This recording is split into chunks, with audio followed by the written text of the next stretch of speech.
Friends, నేను మీ సాయి మల్లేష్ని మాట్లాడుతున్నాను. ముందుగా మా ఛానల్ సబ్స్క్రైబ్ చేసి లైక్ చేసి షేర్ చేయండి. అదేవిధంగా ఈరోజు వార్తల్లోని ముఖ్యాంశాలు తెలుసుకుందాం. ఈనాటి దినపత్రిక. చెదురుతున్న కెనడా కళలు, విద్యార్థులకు తగ్గిన ఉద్యోగ అవకాశాలు, ట్యూషన్ ఫీజులు 25% పెంపు, భారీగా పెరిగిన జీవన వ్యయంతో అవస్థలు, శాశ్వత నివాసం లభించడం ఇప్పట్లో కష్టమే.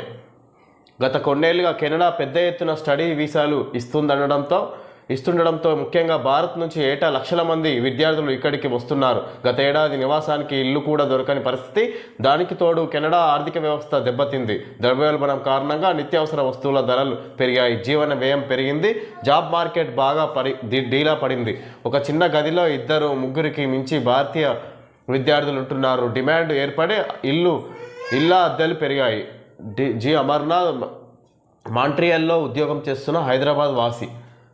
చెదురుతున్న కళలు, విద్యార్థులకు తగ్గిన ఉద్యోగ అవకాశాలు, ట్యూషన్ ఫీజులు 25% పెంపు, భారీగా పెరిగిన జీవన వ్యయంతో అవస్థలు, శాశ్వత నివాసం లభించడం ఇప్పట్లో కష్టమే.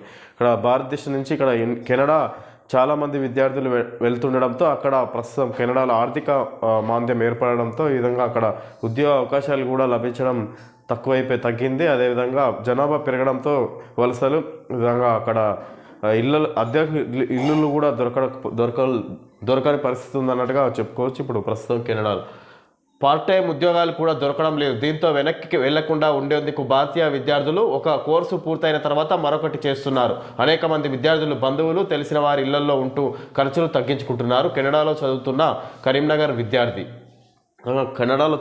కరీంనగర్ విద్యార్థి ఈ విధంగా బంధువులు అక్కడ ఉంటే బంధువులలో అన్ని కోర్సులు ఒకేసారి చదవకుండా ఒక కోర్సు అయిపోయినాక ఇంకో కోర్సు చదువుతున్నారంట. ఈ విధంగా అక్కడ జాబులు కూడా, పార్ట్ టైం జాబులు కూడా దొరకని పరిస్థితి ఉన్నట్టుగా చెప్పుకొస్తారు వాళ్ళు. అమెరికాకు వెళ్ళామంటే స్టడీ వీసాలు రావడం కష్టంగా ఉంది. ఫీజులు ఎక్కువ మంది ఆ దేశానికి వెళ్తుండడంతో అందరికీ ఉద్యోగాలు దొరకని పరిస్థితి. కెనడాకు దరఖాస్తు చేయడమే ఆలస్యం, వీసాలు వస్తున్నాయి. చదువుకుంటూనే ఆర్థికంగా పార్ట్ టైం ఉద్యోగం చేసుకోవచ్చు. యుఎస్ఏతో పోల్చుకుంటే 30% రెసిడెన్స్ పిఆర్ 1-2 ఏళ్లలోనే వస్తుంది. ఇలాంటి కారణాలతో 2021 నుంచి ఇప్పటి వరకు లక్షల సంఖ్యలో కెనడా వెళ్ళిన భారతీయ విద్యార్థులు ఇప్పుడు విపత్కర పరిస్థితులను ఎదుర్కొంటున్నారు. తెలుగు రాష్ట్రాల విద్యార్థులు సైతం పెద్ద ఎత్తున ఆ దేశానికి వెళ్ళారు. జీవన వ్యయం భారీగా పెరగడం, ఉద్యోగాలు దొరక్కపోవడంతో నానా కష్టాలు పడుతున్నారు. కెరీర్ను ఉన్నతంగా మలుచుకోవచ్చన్న ఆశతో వెళ్ళిన విద్యార్థులు ఆ దేశ ఆర్థిక పరిస్థితి ఎప్పుడు మెరుగుపడుతుందా అని ఎదురు చూస్తున్నట్టుగా ఉంది. కెనడాకు భారతీయ విద్యార్థుల వలస ఇలా 2021లో 1,02,688, 2022లో 1,85,955, 2023లో 2,22,000, 2024 ఆగస్టు నాటికి 1,37,445 చివరికి తగ్గుతుందన్నట్టుగా చూసుకోవచ్చు. ఈ విధంగా కెనడాకు భారతీయ విద్యార్థుల వలస 2021 నుంచి 2023 వరకు పెరుగుతూ పోయింది. ఈ విధంగా 2024 ఆగస్టు నాటికి 1,37,445 అంటే తగ్గింది కొద్దిగా. ఈ విధంగా అక్కడ ఎక్కువ మంది యుఎస్ఏతో పోల్చుకుంటే కెనడాలో కొద్దిగా బెటర్ ఇళ్ళ అద్దెల ఆర్థిక ఖర్చులు తక్కువగా ఉన్న కారణంగా అక్కడ చాలామంది భారతీయులు కెనడాకి వెళ్ళారంట. విధంగా వీసా కూడా, అమెరికా వెళ్ళాలంటే వీసా రావడం కూడా కష్టం కెనడాతో పోలిస్తే. విధంగా కెనడాకు అప్లై చేసుకున్న వెంటనే వచ్చేది. రావడంతో ఎక్కువ మంది కెనడా ప్రిఫర్ చేసారు. కెనడాలో చదువుకోవడానికి విద్యార్థులు వెళ్ళారు. అక్కడ ప్రస్తుతం అక్కడ ఇల్లు అద్దెలకు కూడా దొరకకపోవడంతో అక్కడ ఉన్న ఆర్థిక మాంద్యం వల్ల, కెనడాలో ఉన్న కారణాల వల్ల ఇక్కడ పార్ట్ టైం జాబులు, అదేవిధంగా అద్దెకి ఇల్లు కూడా దొరకలేని పరిస్థితి, అంతగానం వలసలు పెరిగినట్టుగా చూసుకోవచ్చు కెనడాలో. విధంగా 50 మంది విచారణ, 16 మంది అరెస్టు. కలెక్టర్పై దాడి జరిగిన లగచెర్లలో సోమవారం అర్ధరాత్రి పోలీసుల మోహరింపు. విద్యుత్ సరఫరా, ఇంటర్నెట్ సేవల నిలిపివేత. ఇల్లు తిరిగి తనిఖీలు. పలువురు అదుపులోకి. కొడంగల్ కోర్టులో హాజరుపరిచిన పోలీసులు. వికారాబాద్ జిల్లా దుద్యాల మండలం లగచెర్ల గ్రామంలో సోమవారం కలెక్టర్ల, రెవెన్యూ అధికారులపై జరిగిన దాడి ఘటనకు సంబంధించి పోలీసులు 16 మందిని అరెస్టు చేసి మంగళవారం అర్ధరాత్రి కొడంగల్ కోర్టులో హాజరుపరిచారు. ఔషధ పరిశ్రమల ఏర్పాటుకు, భూసేకరణపై అభిప్రాయ సేకరణ నిమిత్తం గ్రామసభ నిర్వహించేందుకు వెళ్లిన కలెక్టర్ ప్రతీక్ జైన్ కడ ప్రత్యేక అధికారి వెంకటరెడ్డి, ఇతర అధికారుల వాహనాలపై సోమవారం పలువురు గ్రామస్తులు, రైతులు దాడికి పాల్పడిన విషయం విదితమే. ఈ నేపథ్యంలో సోమవారం అర్ధరాత్రి దాటాక లగచెర్ల రోటిబండ తండా పులిచెర్లకుంట తండాల్లోకి వందల మంది పోలీసులు వచ్చి ముందుగా విద్యుత్ సరఫరా నిలిపివేశారు. ఎలాంటి అవాంఛనీయ ఘటనలు చోటు చేసుకోకుండా ఇంటర్నెట్ సేవలను నిలిపివేశారు. అనంతరం ఇళ్లలోకి వెళ్ళి కొందరు పురుషులను పట్టుకెళ్లారు. కొన్ని ఇళ్ల తలుపులు మూసి ఉండగా లోపలకు దూసుకెళ్లి మరికొందరిని అదుపులోకి తీసుకున్నారు. అనుమానితులైన 50 మందిని మంగళవారం పరిగి పోలీస్ స్టేషన్కు తరలించారు. కలెక్టర్పై దాడి కేసు నిందితులను అదుపులోకి తీసుకున్న అనంతరం వైద్య పరీక్షల నిమిత్తం పరిగి ప్రభుత్వ ఆసుపత్రికి తరలించిన దృశ్యం. కొడంగల్ జిల్లా దుద్యాల మండలం లగచర్ల గ్రామంలో సోమవారం కలెక్టర్, రెవెన్యూ అధికారులపై జరిగిన దాడి ఘటనపై ఈ విధంగా పోలీసులు అక్కడ గ్రామాలను రాత్రిపూట వెళ్ళి అర్ధరాత్రి అయితే ఇళ్లలోనే ఉంటారన్న నమ్మకంతో ఈ విధంగా అర్ధరాత్రి వెళ్ళారు. ఎక్కువ మంది భారీ బలగాల పోలీసులతోటి ఈ విధంగా గ్రామాలలో ఇళ్లలోకి చొరబడి వాళ్ళని పట్టుకొని అరెస్ట్ చేసినట్టుగా చూసుకోవచ్చు. ఈ విధంగా అక్కడ కొడంగల్ కోర్టులో హాజరుపరిచి అదేవిధంగా వైద్య పరీక్షలకు కూడా వాళ్ళని తీసుకొచ్చినట్టుగా చూసుకోవచ్చు. ఈ విధంగా వాళ్ళు ఔషధ కర్మాగారం ఏర్పాటుకు భూసేకరణ నిమిత్తమై అక్కడ సమావేశం ఏర్పాటు చేసిన కలెక్టర్, రెవెన్యూ సిబ్బందిపై ఈ విధంగా గ్రామస్తులు దాడి జరిపిన దానికి ఈ విధంగా ప్రభుత్వం ఈ విధంగా చర్యలు తీసుకుంటున్నట్టుగా చూసుకోవచ్చు. ప్రధాన కుట్రదారు సురేష్ రాజ్ నిందితుడి కోసం ప్రత్యేక పోలీసుల బృందాల గాలింపు. మల్టీజోన్ 2 ఐజీ సత్యనారాయణ వెల్లడి. దాడి ఘటనపై సీఎం సీరియస్, మంత్రి శ్రీధరబాబు సమీక్ష. వికారాబాద్ జిల్లా దుద్యాల మండలం లగచర్లలో కలెక్టర్ ప్రతీక్ జైన్ బృందంపై దాడి ఘటనను ప్రభుత్వం తీవ్రంగా పరిగణించింది. ఢిల్లీలో ఉన్న ముఖ్యమంత్రి రేవంత్ రెడ్డి ఈ విషయమై స్పందించారు. దాడి ఉదంతంపై సమగ్ర విచారణకు ఆదేశించారు. ఈ క్రమంలోనే రంగారెడ్డి జిల్లా ఇన్ఛార్జి మంత్రి శ్రీధరబాబు మంగళవారం రాత్రి సమీక్ష నిర్వహించారు. మల్టీజోన్ 2 ఐజీ సత్యనారాయణతో కేసు పూర్వాపరాల గురించి సమీక్షించారు. లగచర్లకు చెందిన సురేష్ రాజ్ అనే వ్యక్తిని ప్రధాన కుట్రదారుగా గుర్తించినట్లు ఐజీ సత్యనారాయణ ఈనాడుకు వెల్లడించారు. సురేష్ను పట్టుకునేందుకు ప్రత్యేక బృందాలు గాలిస్తున్నాయన్నారు. విధంగా సురేష్ రాజ్ ఈ ఘటనలో ప్రధాన నిందితుడిగా గుర్తించింది ప్రభుత్వం. ఈ విధంగా మంత్రి శ్రీధరబాబు ఢిల్లీలో ఉన్న రేవంత్ రెడ్డి ఈ విధంగా దీనిపై సీరియస్ అయినట్టుగా చూసుకోవచ్చు. ఈ విధంగా సీరియస్గా యాక్షన్ తీసుకోవాలన్నట్టుగా ఇక్కడ ప్రస్తుతం ఉన్న అధికారులకు చెప్పినట్టుగా చూసుకోవచ్చు. ఆదేశాలు జారీ చేసినట్టు ఈ విధంగా దానితోటి ఈ విధంగా మంత్రి శ్రీధరబాబు దీని మీద పర్యవేక్షిస్తున్నట్టుగా చూసుకోవచ్చు. ఈ విధంగా దాని మీద ప్రధాన నిందితుడిగా సురేష్ రాజుని ప్రధాన నిందితుడిగా ఉన్నట్టుగా అతన్ని పరారులో ఉన్న సందర్భంగా అతన్ని ఆచూకీ కోసం గాలిస్తున్నట్టుగా చూసుకోవచ్చు. ఈ విధంగా తొలి విడత పోలింగ్కు సిద్ధం. జార్ఖండ్లో 43 నియోజకవర్గాల్లో నేడే 31 అసెంబ్లీ, 1 లోక్సభ స్థానానికి జరగనున్న ఉప ఎన్నికలు. ఎవరిపై ఎవరో మహారాష్ట్ర బరిలో గందరగోళం. ఎన్నికల ముంగిట నేతల పార్టీల మార్పు. తొలి విడత పోలింగ్కు సిద్ధం. జార్ఖండ్లో 43 నియోజకవర్గాల్లో నేడే 31 అసెంబ్లీ, 1 లోక్సభ స్థానానికి జరగనున్న ఉప ఎన్నికలు. విధంగా అక్కడ జార్ఖండ్ ఎలక్షన్లు ఈరోజే జరుగుతున్నాయంటే 31 అసెంబ్లీ, 1 లోక్సభ స్థానానికి జరగనున్న ఉప ఎన్నిక ఉంది. 31 అసెంబ్లీ ఎన్నికలు జరుగుతున్నాయి. ఈ విధంగా జార్ఖండ్లో ఎలక్షన్ ఈరోజు జరుగుతున్నాయి అన్నట్టుగా చూసుకోవచ్చు. ఎవరిపై ఎవరో మహారాష్ట్ర బరిలో గందరగోళం. ఎన్నికల ముంగిట నేతల పార్టీల మార్పు. ఈ విధంగా పార్టీలు మారుతున్నారు. ఎన్నికలు దగ్గర సమీపిస్తున్న వేళ ఈ విధంగా ఒక పార్టీ నుంచి ఒక పార్టీకి జోరుగా మార్పులు చేర్పులు జరుగుతున్నట్టుగా చూసుకోవచ్చు.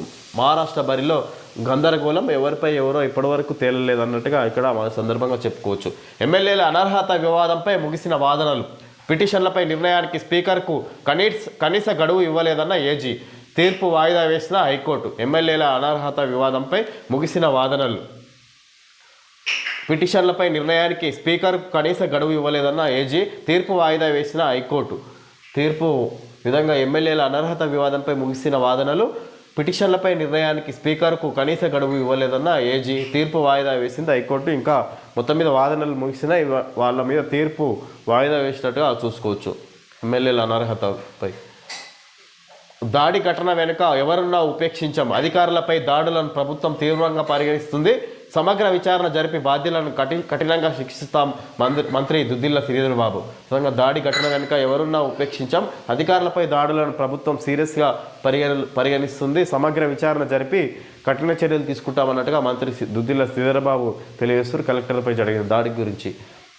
కేటీఆర్పై విచారణకు గవర్నర్ అనుమతి రాలేదు. 15 రోజులుగా ఆయన వద్దే దస్త్రం. అనుమతుల నుంచి తప్పించుకోవడానికే ఢిల్లీ చుట్టూ కేటీఆర్ చక్కర్లు. సృజన్ రెడ్డి కంపెనీకి గత ప్రభుత్వంలో 1000 కోట్ల కాంట్రాక్టులు. అధికారులపై దాడి చేసిన వారిని, ప్రోత్సహించిన వారిని వదలం. ముఖ్యమంత్రి రేవంత్ రెడ్డి. విధంగా గవర్నర్ అనుమతి రాలేదు. ఈ విధంగా కేటీఆర్ అరెస్టుకు సంబంధించి కేటీఆర్పై విచారణకు గవర్నర్ అనుమతి రాలేదు. ఈ విధంగా గవర్నర్ అనుమతి కోసం 15 రోజుల నుంచి దసరం అనుమతి పత్రం ఆయన దగ్గరనే ఉంది. ఇంకా గవర్నర్ నుంచి అనుమతి రాలేదన్నట్టుగా చెప్పుకొస్తూ కేటీఆర్ ఈరేస్ కారు ఈరేస్ వ్యవహారంలో దీనికి సంబంధించి విచారించడానికి గవర్నర్ అనుమతి కోరినట్టుగా చూసుకోవచ్చు ప్రభుత్వం. 15 రోజులుగా ఆయన వద్దే దసరం అనుమతుల నుంచి తప్పించుకోవడానికే ఢిల్లీ చుట్టూ కేటీఆర్ చక్కర్లు కొడుతున్నారు. ఇక్కడ అనుమతుల నుంచి తప్పించుకోవడానికి ఈ విధంగా కేటీఆర్ ఆయన గవర్నర్ బీజేపీ మనిషి కాబట్టి ఈ విధంగా ఆయన ఢిల్లీలోనే ఆయన చక్కర్లు కొడుతున్నారు. ఈ విధంగా తప్పించుకోవడానికి అన్నట్టుగా చెప్పుకొస్తారు సీఎం రేవంత్ రెడ్డి. సృజన్ రెడ్డి కంపెనీ గత ప్రభుత్వంలో 1000 కోట్ల కాంట్రాక్టులు సృజన్ రెడ్డి కంపెనీకి గత ప్రభుత్వంలో 1000 కోట్ల కాంట్రాక్టులపై చెప్పారని చెప్పుకొస్తారు. అధికారులపై దాడి చేసిన వారిని ప్రోత్సహించిన వారిని వదలం ముఖ్యమంత్రి రేవంత్ రెడ్డి. ఈ విధంగా కలెక్టర్పై జరిగిన దాడి గురించి సీఎం రేవంత్ రెడ్డి కఠినంగా చర్యలు తీసుకుంటామన్నట్టుగా ఎవరిని ఎంతటి వారినైనా వదలం అన్నట్టుగా చెప్పుకొస్తారు రేవంత్ రెడ్డి. మాజీ మంత్రి బారాస కార్యనిర్వాహక అధ్యక్షుడు కేటీఆర్ అధికారంలో ఉన్నప్పుడు చేసిన అవినీతిపై ఏసీబీ విచారణకు అనుమతి కోరుతూ తెలంగాణ గవర్నర్కు ఏసీబీ లేఖ రాసి 15 రోజులైనా ఇప్పటి వరకు అనుమతి రాలేదని ముఖ్యమంత్రి రేవంత్ రెడ్డి తెలిపారు. విచారణకు నిబంధనల ప్రకారం గవర్నర్ అనుమతి కోరుతూ పంపిన దస్త్రం గవర్నర్ వద్ద పెండింగ్లో ఉందన్నారు. విచారణకు అనుమతి నుంచి తప్పించుకోవడానికే ఢిల్లీ చుట్టూ కేటీఆర్ చక్కర్లు కొడుతున్నారన్నారు. దీని ద్వారా భాజపా బారాస చీకటి బంధం బయటపడుతుందన్నారు. ఒకవైపు కేసీఆర్ అవినీతిపై తాము చర్యలు తీసుకుంటుంటే మరోవైపు భాజపా సాయపడుతుందన్నారు. ఢిల్లీలో మంగళవారం ఒక ఆంగ్ల పత్రిక నిర్వహించిన సదస్సులో అనంతరం విలేకరులతో రేవంత్ మాట్లాడారు. విధంగా మేము వాళ్ళు కేటీఆర్ ఈ విధంగా భారీ కుంభకోణంలో ఈ విధంగా అధికారంలో ఉన్నప్పుడు చేసిన అవినీతిపై ఈ విధంగా చర్యలు తీసుకోవడానికి గవర్నర్ అనుమతి కోరినాం. ఈ విధంగా గవర్నర్ అనుమతి కోసం ఇప్పుడు 15 రోజుల నుంచి ఆయన దగ్గర పెండింగ్లో ఉంది, అనుమతి రావట్లేదు అన్నట్టుగా చెప్పుకొస్తారు. ఆ అనుమతి నుంచి తప్పించుకోవడానికే కేటీఆర్ ఢిల్లీలో చక్కర్లు కొడుతున్నారు అన్నట్టుగా చెప్పుకోవచ్చు. ఈ విధంగా ఒకవైపు నేను గత ప్రభుత్వంలో చేసిన కేటీఆర్ అవినీతిని బయట పెట్టడానికి ప్రయత్నాలు చేస్తుంటే వాళ్ళని బీజేపీ సాయపడుతుంది అన్నట్టుగా చెప్పుకొస్తారు. ఈ విధంగా బీజేపీ బీఆర్ఎస్ బంధం బయటపడుతుంది దీని ద్వారా అన్నట్టుగా చెప్పుకొస్తారు CM Revanth Reddy. Phone tapping case దర్యాప్తులో దూకుడు, మరో 4 మాజీ ఎమ్మెల్యేలకు నోటీసులు, మునుగోడు ఉప ఎన్నిక లావాదేవీల వ్యవహారంపై విచారణ, త్వరలో మరికొందరు కీలక ప్రజాప్రతినిధులకు తాకీదులు. ఫోన్ అక్రమ ట్యాపింగ్ కేసు ఆసక్తికర మలుపులు తిరుగుతుంది. ఇప్పటి వరకు పోలీస్ అధికారులకే పరిమితమైన దర్యాప్తు రాజకీయ కోణం సంతరించుకుంటుంది. నల్గొండ జిల్లా నకరికల్ మాజీ ఎమ్మెల్యే చిరుమర్తి లింగయ్యకు ఇప్పటికే నోటీసు జారీ చేసిన పోలీసులు తాజాగా మరో 4 మాజీ ఎమ్మెల్యేలను విచారణకు పిలిచినట్టు తెలుస్తుంది. ఉమ్మడి నల్గొండ జిల్లాకు చెందిన 2 మాజీలతో పాటు ఉమ్మడి మహబూబ్ నగర్ జిల్లాకు చెందిన మరో 2కి నోటీసు ఇచ్చినట్టు సమాచారం. మునుగోడు ఉప ఎన్నిక సమయంలో ఎమ్మెల్యేలుగా ఉన్న వీరు అప్పట్లో వ్యవహరించిన తీరుపై విచారణ చేసే అవకాశం కనిపిస్తుంది. నాటి లావాదేవీలకు సంబంధించి ప్రశ్నించనున్నట్లు సమాచారం. అయితే నోటీసుల విషయాన్ని పోలీసు ఉన్నతాధికారులు గోప్యంగా ఉంచుతున్నారు. వీరిని ప్రశ్నించిన తర్వాత మరికొందరు కీలక ప్రజాప్రతినిధులకు నోటీసులు జారీ చేసే అవకాశం కనిపిస్తుంది. 7 కోట్ల సొమ్ముపై ఇప్పటికే ఆధారాలు. ఇదే కేసులో అరెస్ట్ అయి ప్రస్తుతం జైల్లో ఉన్న అదనపు ఎస్పీ సస్పెండెడ్ తిరుపతన్నతో ఫోన్ సంభాషణల నేపథ్యంలో ఈ విధంగా ఇప్పటికే అరెస్ట్ అయిన పోలీసులతో ఫోన్ ట్యాపింగ్ కేసులో అరెస్ట్ అయిన పోలీసులతో లింకులు ఉన్నట్టుగా ఇక్కడ చిరుమర్తి లింగయ్యకు నకరకేల్ మాజీ ఎమ్మెల్యే చిరుమర్తి లింగయ్యకు నోటీసులు పంపినట్టుగా చూసుకోవచ్చు. ఇంకా ఉమ్మడి నల్గొండ జిల్లా మాజీ ఎమ్మెల్యేలకు కూడా ఇంకా నోటీసులు పంపినట్టుగా ఇక్కడ వార్తలు వస్తున్నట్టుగా చూసుకోవచ్చు. ఇప్పటికే పోలీసులు దాన్ని గోప్యంగా ఉంచుతున్నట్టుగా చూసుకోవచ్చు. ఒకరి తర్వాత ఒకరిని విచారణ జరిపే అవకాశం ఉన్నట్టుగా తెలుస్తుంది. నిజంగా ఇప్పటి వరకు ఫోన్ ట్యాపింగ్ కేసులలో పోలీసు ఉన్నతాధికారులకే పరిమితమైన ఈ కేసు ఇప్పుడు ప్రజాప్రతినిధులకు అంటే మాజీ ఎమ్మెల్యేలకు కూడా వస్తుందన్నట్టుగా వ్యాపించింది అన్నట్టుగా చూసుకోవచ్చు. ఈ విధంగా విచారణ ఫోన్ ట్యాపింగ్ కేసులో.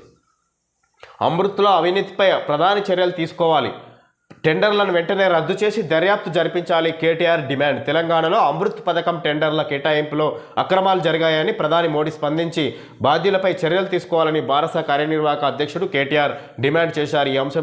ఈ అంశంపై సోమవారం కేంద్ర పట్టణాభివృద్ధి శాఖ మంత్రి మనోహర్ లాల్ ఖట్టర్కు ఫిర్యాదు చేసిన ఆయన మంగళవారం ఇక్కడి బారాస కార్యాలయంలో ఏర్పాటు చేసిన విలేకరుల సమావేశంలో మాట్లాడారు. కాంగ్రెస్ పార్టీకి తెలంగాణ ఏటీఎంలా మారిందని ప్రధాని మోడీ మహారాష్ట్ర ఎన్నికల ప్రచారంలో ఆరోపించారు.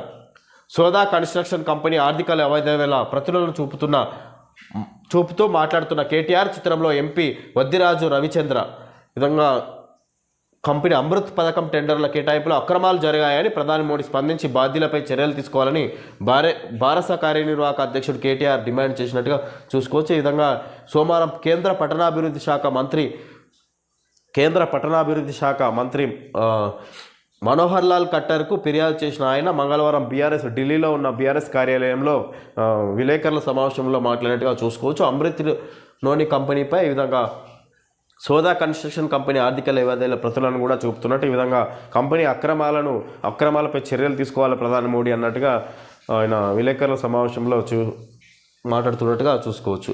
అదేవిధంగా కాంగ్రెస్ పార్టీకి తెలంగాణ ఏటీఎంలా మారింది. ఈ విధంగా తెలంగాణ నిధులను కాంగ్రెస్ అధిష్టానానికి పంపిస్తున్నారు అన్నట్టుగా కూడా ఈ సందర్భంగా చెప్పుకొస్తున్నారు. ప్రధాని మోడీ చెప్పినట్లుగా చెప్పుకొస్తున్నారు కేటీఆర్. ఇది సంగతి. ఇది మాకిరెడ్డి రూపాయి పతనం, ఇది 2-in-1 సూచి మేడం. ఇలా తగిలిస్తే ద్రవ్యోల్బణాన్ని అటు తిప్పి తగిలిస్తే రూపాయిని సూచిస్తుంది. ఇదిగా మాకిరెడ్డి రూపాయి పతనం అయినట్టుగా చూపిస్తున్నాడు. ఇది సంగతిలో మీ జీవితకాల గ్యారంటీడ్ నెలవారీ ఆదాయాన్ని ఇప్పుడే ప్రణాళిక చేసుకోండి. పెరిగిన మా యాన్యుటీ రేట్లతో కనీసం 1 సంవత్సర డిఫరెంట్ వ్యవధి తర్వాత యాన్యుటీ ప్రారంభం అవుతుంది. అన్నింటికన్నా ముందు లైఫ్ ఇన్సూరెన్స్ ఎల్ఐసి వారి కొత్త Jeevan Shanti non linked individual savings deferred annuity plan గరిష్ట డిఫర్మెంట్ వ్యవధి యాన్యుటీ ప్లాన్కి 5 సంవత్సరాలు ఆన్లైన్లో కూడా లభిస్తుంది. ఫిక్స్డ్ యాన్యుటీ రేట్లు పాలసీ ప్రారంభం నుంచి అనేక యాన్యుటీ ఎంపికలు, డెత్ బెనిఫిట్ పెరుగుదల డిఫరెంట్ వ్యవధిలో. విధంగా life insurance corporation of India ప్రతిక్షణం మీకు తోడుగా విధంగా కొత్త ఎల్ఐసి వారి కొత్త జీవన్ శాంతి అని పాలసీ వచ్చినట్టుగా చెప్పుకొస్తారు ఎల్ఐసి వారు. ఓకే ఫ్రెండ్స్, ఈరోజు వార్తల్లోని ముఖ్యాంశాలు తెలియజేయడం జరిగింది. Thank you friends.